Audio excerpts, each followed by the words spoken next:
I'm so proud of it. When you go to a classical concert, you look in the program, who's coming, who's playing, which symphony. In my case, they don't know, and I don't tell them. They only know when you go to Andre and his orchestra, you will have an evening you will never forget. And that is why we travel the world.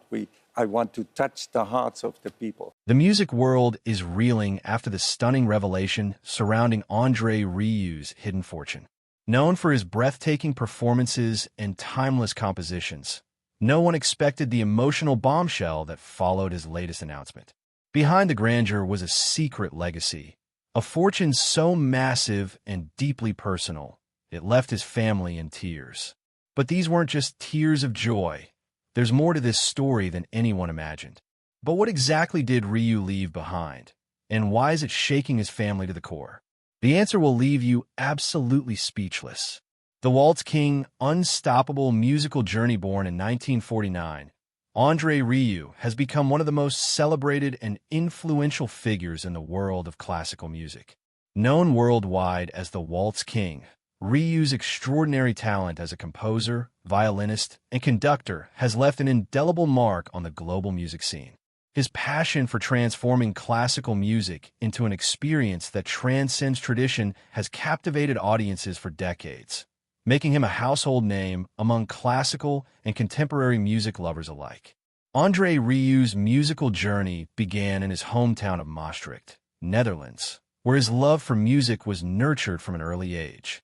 His father, a conductor of the Maastricht Symphony Orchestra, played a significant role in inspiring young Andre's musical aspirations. Growing up surrounded by orchestral music, it was only natural for him to develop a deep passion for the violin.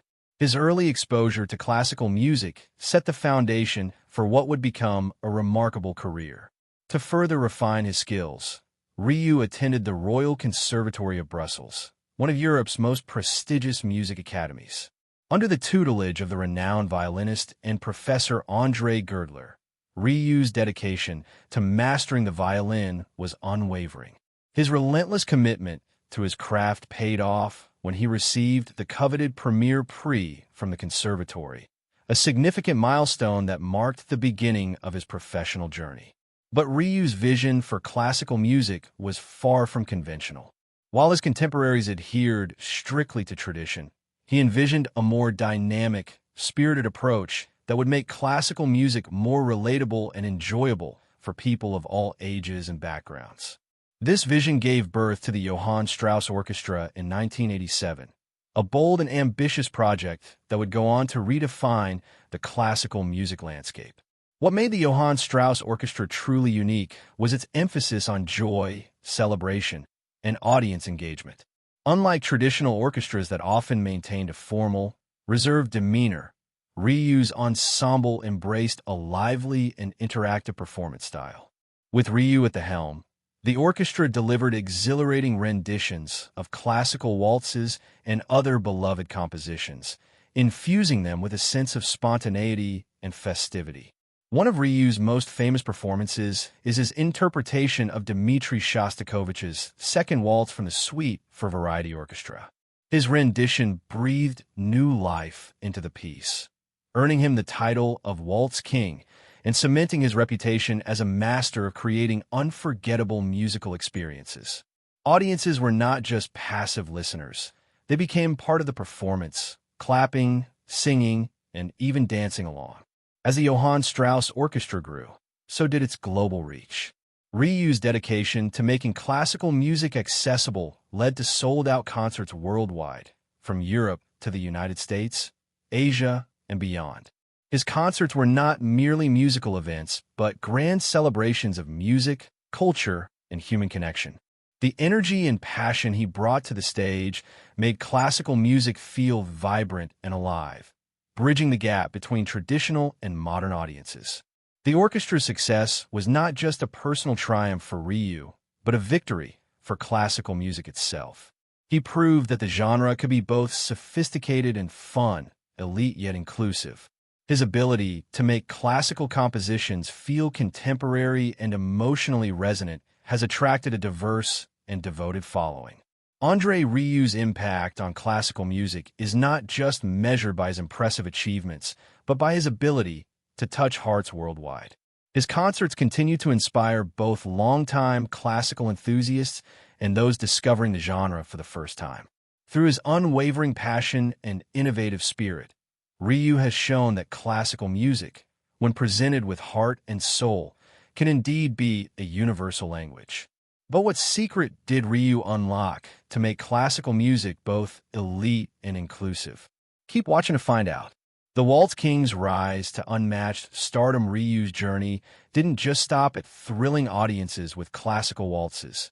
It evolved into a commercial empire unlike anything the classical music world had seen before.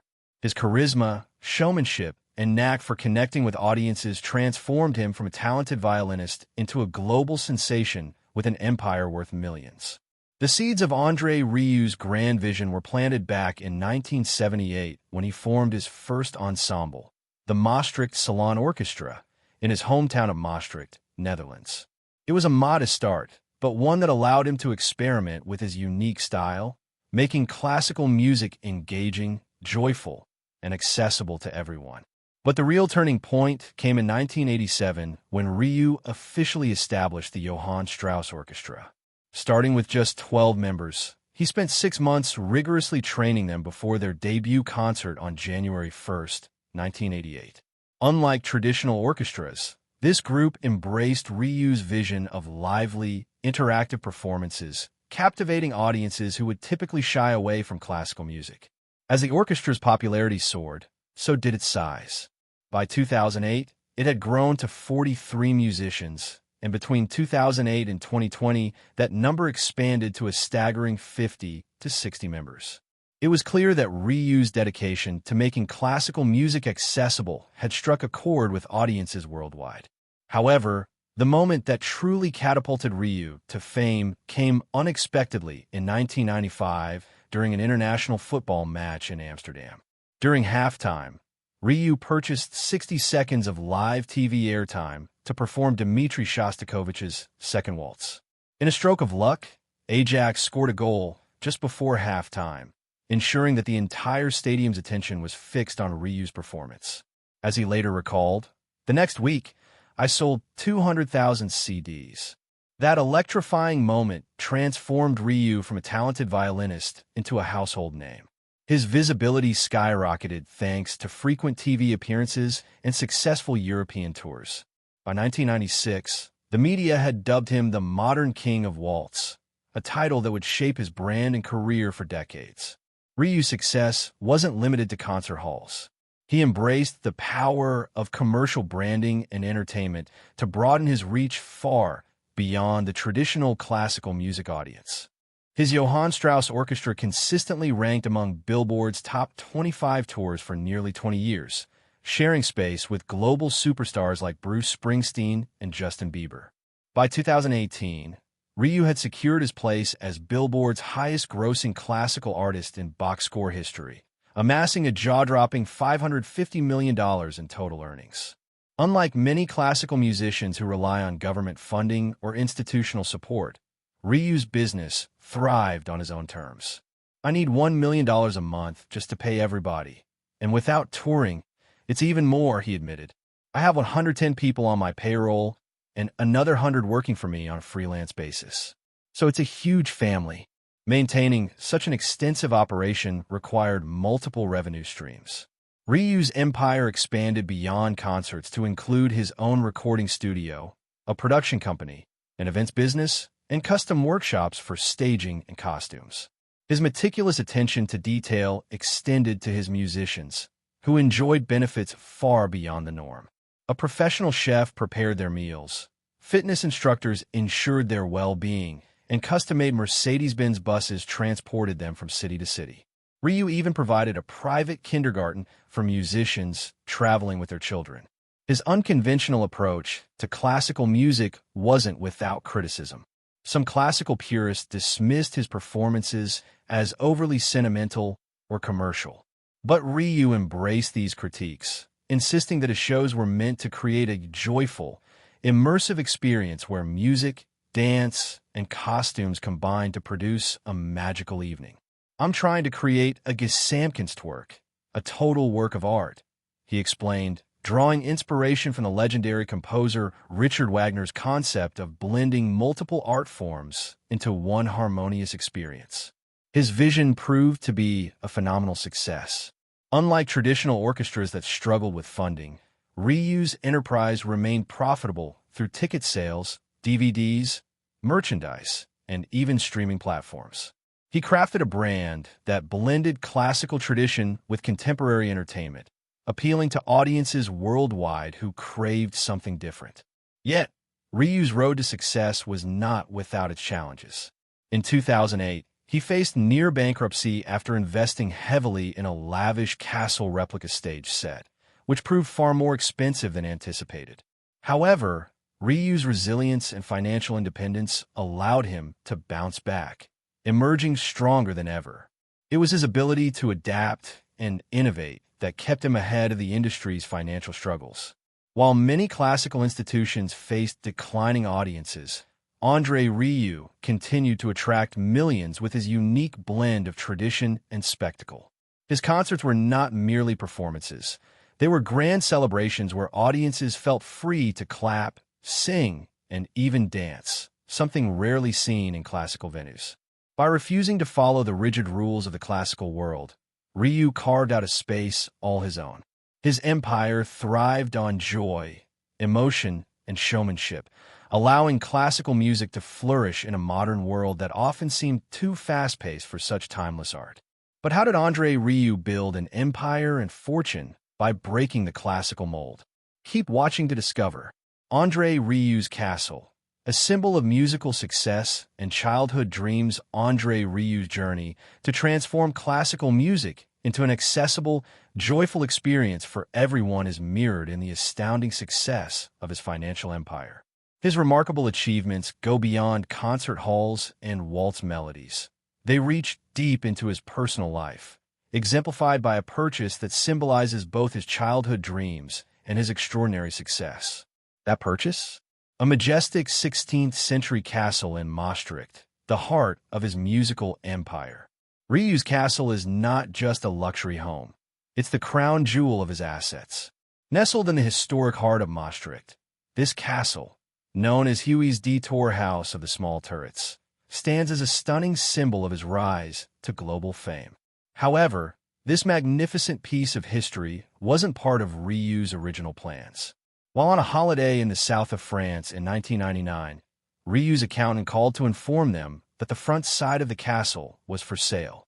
Initially, the Rieus weren't actively seeking a new property, but when opportunity knocks, one can't ignore it.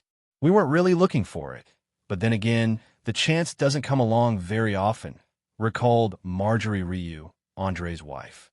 What made the purchase even more remarkable is Andre's personal connection to the property.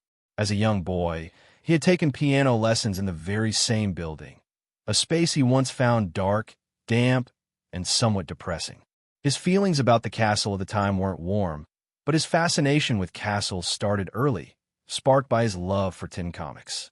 In one of the books, Tintin and Professor Calculus sell an invention and buy a castle, and young Andre remembers thinking, "I wanted to live there." This childhood dream came to life on September 11th, 1999, when he bought the castle for 1.45 million euros, about $1.9 million. At the time of purchase, the castle was split into several sections. As Andre and Marjorie continued their efforts to restore it, they worked to reunite the entire structure. The castle's origins are deeply rooted in history. The kitchen, its oldest part, dates back to 1452, and much of the structure was built in 1526. Rieu's connection to the castle runs even deeper, with legends suggesting that the famous French musketeer, D'Artagnan, had his last breakfast there before he died during the 1673 siege of Maastricht.